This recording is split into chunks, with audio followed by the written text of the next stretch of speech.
Conclude for us.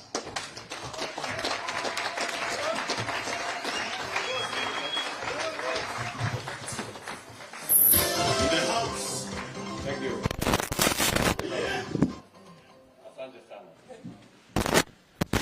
Wow. I must say this was just extraordinary moments. It's special.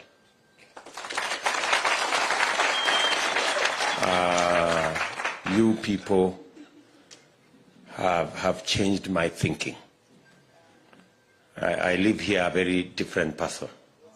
After sitting here for 4 hours to listen, I have worked many years with people living with disability, but I haven't sat down and listened. I had opportunity today to listen to your issues and what needs to be done. I can confirm to you that it's not going to be business as usual. Something is going to change on matters to do with people living with disability. When President Uhuru Kenyatta and I sat down to interview people, and we came across Josephta, I was really impressed about her and the way she was, and the fact that he had a master's degree, and she really wanted to move things, and she has never disappointed. So I have never regretted looking for Dr. Sankok. He can tell you that when we were looking for somebody to nominate, I called him, and he was I think he was in Nandi, and I told him, I need your ID one day.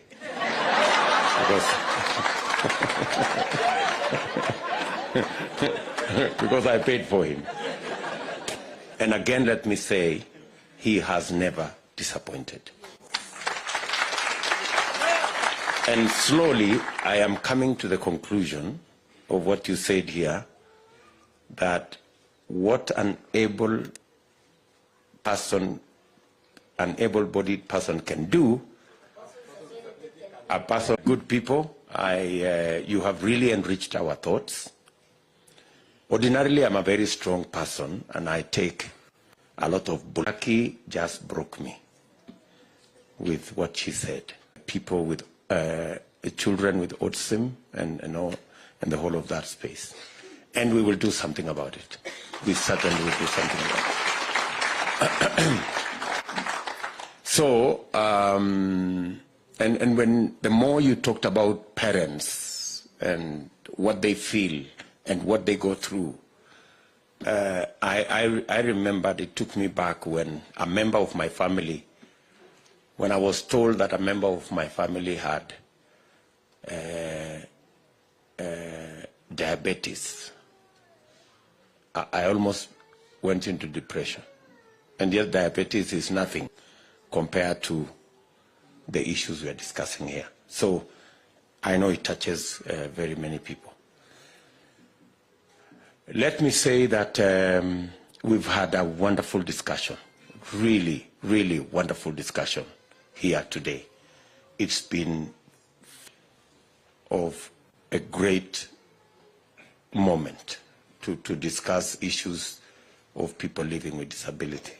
And certainly, I know we have about 47,000 people living with disability on our cash transfer program. They have told us that many more people are not in the net. And I think servants is paid. That you will not wait for 2, 3, 4, 5, sometimes 6 months before that money is paid. We have said every month, before we pay salary for those of us who are able-bodied, we will pay for people who are on cash transfer first. Because if there are people who need the money more than us, it is the people who are in the vulnerable space, the orphans, people living with disability, and our old men and women beyond the age of 70. So it is unfair. It is immoral, actually, for them to wait for 7 months. It's just not right. Even from a moral point of view, it should never happen. And that's why we are going to reverse the policy so that we pay before we pay salaries. And since a commitment that we have made, we will make sure. So to you people in the disability, as part of our people living with disability in our country, we're going to work with you. And you have said it yourself, that every one of us is a candidate for being a person with disability. So if there is something we can do, you're not only doing it for those who are there now, but you're doing it because you can easily become a candidate also and end up in the same space. So again, thank you very much. I think we have had a wonderful discussion.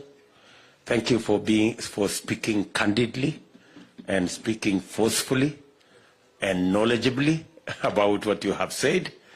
You understand what the situation.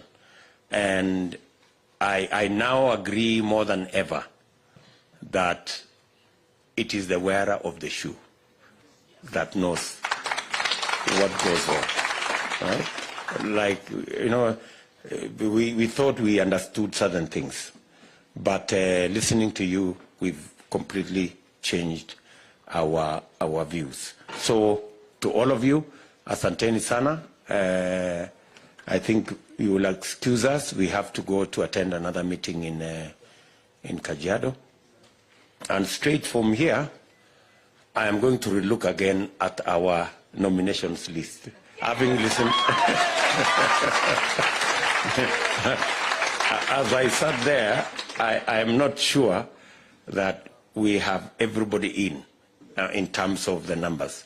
So I will again call my Secretary General, have a meeting tomorrow, and look at that list again. Because I think there is a wealth of experience that we will miss if we don't have you in. I also want to agree with my brother Musalia Mudavadi that we have a serious challenge in the country. The cost of living is hurting many families in Kenya. Many people cannot afford a meal. And it is a crisis in Kenya today. The cost of living, it has never happened that the price of Unga has crossed the 200 shilling mark. In 2018, a 2-kilogram pack of Unga was 75 shillings. And millers were threatening to make it 100 shillings. And we had to do all manner of things for it not to get there. Today, it's not 100 shillings. It's double. It's 200 shillings. So 200 plus. So we have a crisis. And this crisis did not just happen. You know, when we kept on raising issues that we shouldn't go the route of Handshake and BBI and that corner, that we should have stuck to implementing the Big Four plan, which had critical components on food security and expansion of agriculture. Unfortunately, because we did not implement the Big Four, because we did not implement our program on food security, and in that whole confusion, we removed, or the subsidy on fertilizer was removed. That is why we have a crisis today. So this is not a crisis that just happened. It is a crisis of failure to do the right thing right from the beginning. And therefore, we must be careful on how we move into the future. That we must avoid the sideshows we must avoid personality issues, and we must stick to the program that will transform our nation. And I want to assure you, as people living with disability, as I do the rest of Kenya, that as we go into this election, we must buy into the plan that will turn around our country. And that plan is with Kenya Kwanza. So, asanteni sana. I wish you well. Let me ask my sister Margaret to come, say a few things on behalf of our Nairobi team. I had requested them to be available. And Margaret, if it's okay, you can also play for us. Karibu.